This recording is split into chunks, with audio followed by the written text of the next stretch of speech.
चलिए जानते हैं देश और दुनिया की सिलेक्टेड और काम की 10 बड़ी खबरों को विस्तार से। लेकिन अगर आपने अभी तक इस वीडियो को लाइक नहीं किया है तो अभी लाइक कर दीजिए और चैनल को भी सब्सक्राइब कीजिए।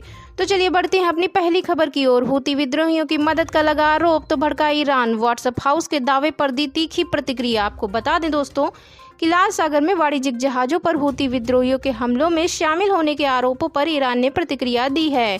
ईरान ने हमले की योजना में शामिल होने के आरोपों से इनकार किया है। वहीं आपको बता दें दोस्तों कि समाचार एजेंसी की मुहमेर की रिपोर्ट के अनुसार ईरान ने शनिवार को अमेरिका आरोपों को खारिज कर दिया है। बता दें कि अमेरिका ने ईरान पर लाल सागर में वाणिज्यिक जहाजों पर हूती विद्रोहियों के हमलों में शामिल होने का आरोप लगाया था। वहीं आपको बता दें कि ईरान उप विदेश मंत्री अली बघेरी कानी ने व्हाट्सएप हाउस के बयान का खंडन किया है। हालांकि व्हाट्सएप हाउस ने कहा है कि ईरान इस हमले की योजना बनाने में शामिल था और हूती को जहाज को निशाना बनाने के लिए खुफिया जानकारी भी दी गई थी। चलिए बढ़ते हैं दोस्तों अपनी अगली खबर की ओर। मंदिरों पर लिखे गए भारत विरोधी नारों पर अमेरिका ने जताई चिंता। खबर निकलकर सामने आई है दोस्तों कि अमेरिका के कैलिफोर्निया में स्थित स्वामी नारायण मंदिर को खालिस्तान समर्थकों ने फिर निशाना बनाया है। उन्होंने मंदिर की दीवारों पर भारत और प्रधानमंत्री नरेंद्र मोदी विरोधी नारे भी लगाए हैं। मंदिरों की दीवारों पर खालिस्तानी नेता जनरल सिंह भिंडरावाले की तारीफ भी की गई है। इस दौरान विदेश मंत्री एस जयशंकर ने कहा कि यह जानकारी मेरे संज्ञान में आई है। सैन फ्रांसिस्को में भारत के महावाणिज्य दूतावास के मामले को अमेरिकी अधिकारियों के समक्ष उठाया है। इस मामले में अभी जांच जारी है। उन्होंने कहा है कि अलगाववादी ताकतों को किसी भी प्रकार की जगह नहीं मिलनी चाहिए। इसी बीच बढ़ते हैं दोस्तों अपनी अगली खबर की ओर। इजराइल के हमले में 90 फिलिस्तीनी लोगों की मौत। बाइडेन नेतन्याहू ने फोन पर की बात। खबर निकलकर सामने आई है दोस्तों इजराइल और हमास के खिलाफ बीते 3 महीने से युद्ध जारी है। इस बीच इजराइल ने एक बार फिर गाजा में बमबारी की है। शनिवार को हमले में एक परिवार के दर्जनों लोगों सहित 90 लोगों की मौत हो गई। बता दें कि एक दिन पहले संयुक्त राष्ट्र प्रमुख ने चेतावनी दी थी कि इजराइल के आक्रामक रवैये के कारण गाजा का कोई भी क्षेत्र सुरक्षित नहीं है। मानवीय सहायता पहुंचाने में भी बाधाएं आ रही हैं। मीडिया रिपोर्ट के अनुसार अमेरिका के राष्ट्रपति जो बाइडेन ने शनिवार को एक बार फिर इजरायली प्रधानमंत्री बेंजामिन नेतन्याहू के साथ फोन पर बात की। बातचीत की जानकारी देते हुए बाइडेन ने बताया कि मैंने संघर्ष विराम के लिए नहीं कहा है। वहीं नेतन्याहू के दफ्तर ने साफ कर दिया है कि हम अपने सभी लक्ष्यों को हासिल करके ही रहेंगे।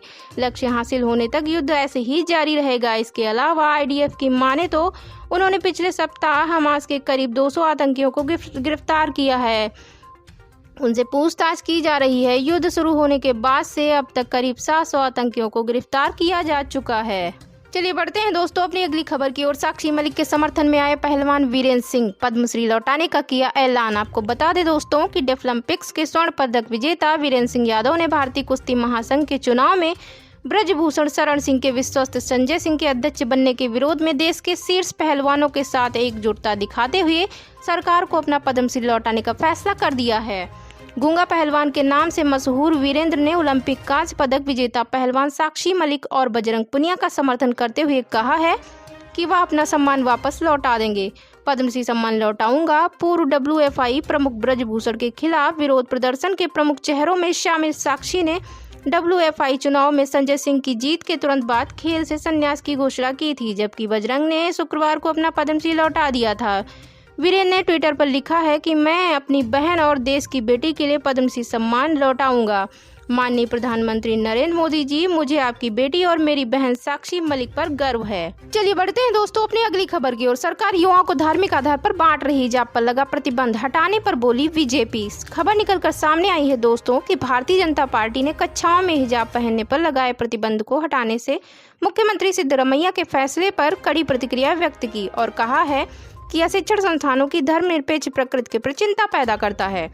दरअसल कर्नाटक के मुख्यमंत्री सिद्धरमैया ने शुक्रवार को कहा था कि राज्य के शैक्षणिक संस्थानों में हिजाब पहनने पर लगाया गया प्रतिबंध 23 दिसंबर से हटा दिया जाएगा। उन्होंने यह भी कहा कि कपड़े पहनने और भोजन का चयन व्यक्तिगत मामला है। सरकार युवाओं को धार्मिक आधार पर बांट रही है। इस पर भाजपा की प्रदेश इकाई के अध्यक्ष VY विजयेंद्र ने एक्स पर एक पोस्ट में कहा है कि सरकार युवाओं को धार्मिक आधार पर बांट रही है। उन्होंने कहा कि मुख्यमंत्री सिद्धरमैया का शैक्षणिक संस्थानों में हिजाब पहनने पर लगाए गए प्रतिबंध को हटाने का निर्णय शैक्षिक संस्थानों की धर्मनिरपेक्ष प्रकृति के प्रति चिंता पैदा करता है। इसी बीच बढ़ते हैं दोस्तों अपनी अगली खबर की ओर। 3 राज्यों में हार के बाद कांग्रेस संगठन में बदलाव। सचिन पायलट को मिली बड़ी जिम्मेदारी। 5 राज्यों के विधानसभा चुनाव के बाद कांग्रेस लोकसभा चुनाव की तैयारी में जुट गई है। कांग्रेस ने संगठन में बड़ा बदलाव भी किया है। टोंक से विधायक और राजस्थान के पूर्व डिप्टी सीएम सचिन पायलट को पार्टी का महासचिव नियुक्त किया गया है। दरअसल उन्हें छत्तीसगढ़ का चुनाव प्रभारी भी बनाया गया है। इसके अलावा अविनाश पांडे को उत्तर प्रदेश का चुनाव प्रभारी नियुक्त किया गया है। बता दें कि 5 राज्यों के विधानसभा चुनाव में कांग्रेस को छत्तीसगढ़, राजस्थान और मध्य प्रदेश, मिजोरम में बड़ी हार का सामना करना पड़ा था। एकमात्र राज्य तेलंगाना में ही पार्टी को जीत हासिल हुई है। चलिए बढ़ते हैं अपनी अगली महत्वपूर्ण खबर की ओर। केजरीवाल को ईडी के नए समन पर कानूनी राय लेगी गोपाल राय। आपको बता दें कि आम आदमी पार्टी विपश्यना से लौटने के बाद मुख्यमंत्री अरविंद केजरीवाल को प्रवर्तन निदेशालय द्वारा भेजे गए नए समन पर कानूनी राय लेगी। पार्टी के वरिष्ठ नेता गोपाल राय ने शनिवार को यह बात कही थी। केजरीवाल के बृहस्पतिवार को दूसरे समन पर पेश नहीं होने के बाद ईडी ने शुक्रवार को दिल्ली की आबकारी नीति से जुड़े धन शोधन मामले की जांच के क्रम में पूछताछ के लिए उन्हें फिर से नोटिस जारी कर 3 जनवरी को पेश होने को कहा है।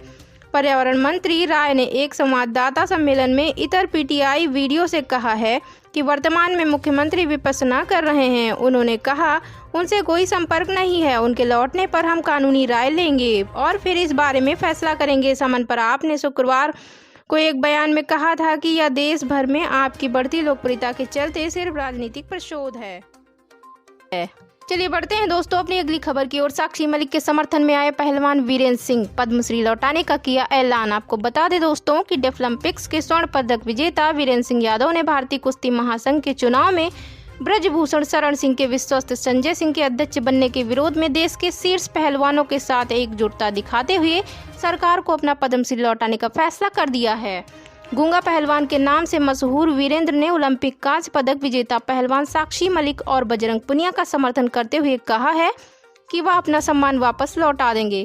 पद्मश्री सम्मान लौटाऊंगा। पूर्व WFI प्रमुख ब्रजभूषण के खिलाफ विरोध प्रदर्शन के प्रमुख चेहरों में शामिल साक्षी ने WFI चुनाव में संजय सिंह की जीत के तुरंत बाद खेल से संन्यास की घोषणा की थी, जबकि बजरंग ने शुक्रवार को अपना पद्मश्री लौटा दिया था। वीरेंद्र ने ट्विटर पर लिखा है कि मैं अपनी बहन और देश की बेटी के लिए पद्मश्री सम्मान लौटाऊंगा।